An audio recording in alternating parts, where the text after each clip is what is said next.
Life has a way of testing us when we least expect it.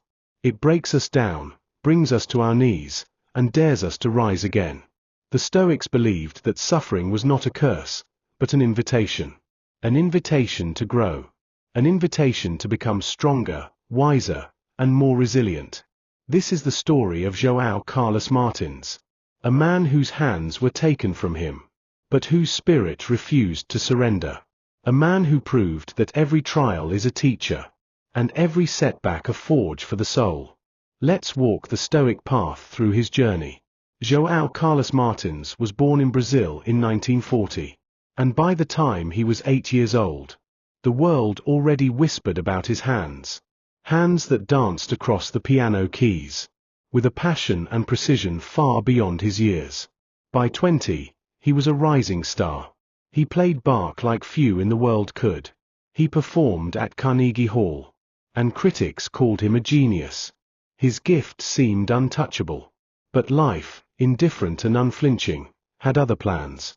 During a soccer game, João injured his right arm.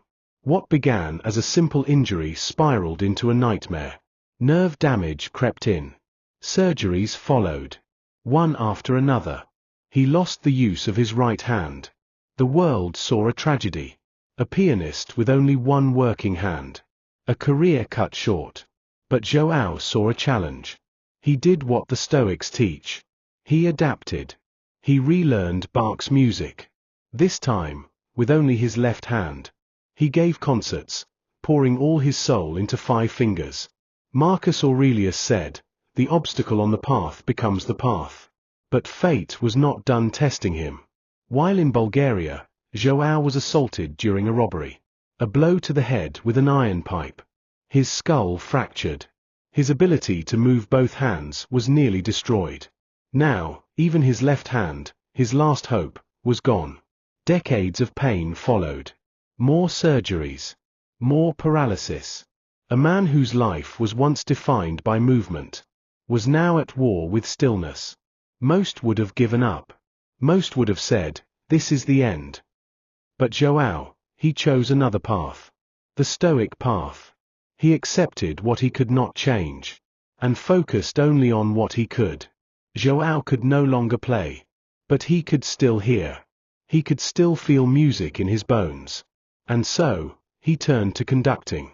With limited movement in his arms, he stood before orchestras across the world, and breathed life into symphonies. Not with fingers, but with fire. He transformed loss into leadership, pain into presence. He was no longer João the pianist. He had become João the maestro, the conductor of life's unpredictable rhythms.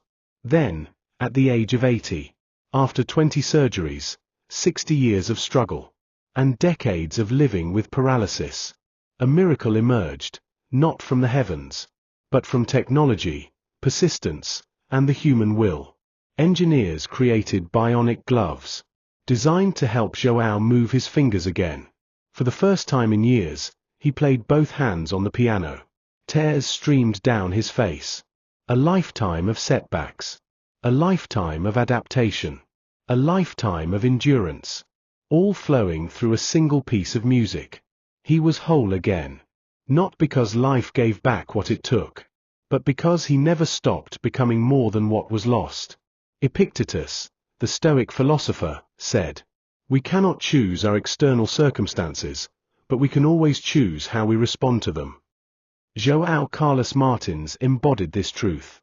He faced the cruelty of fate without bitterness. He welcomed each trial as a teacher.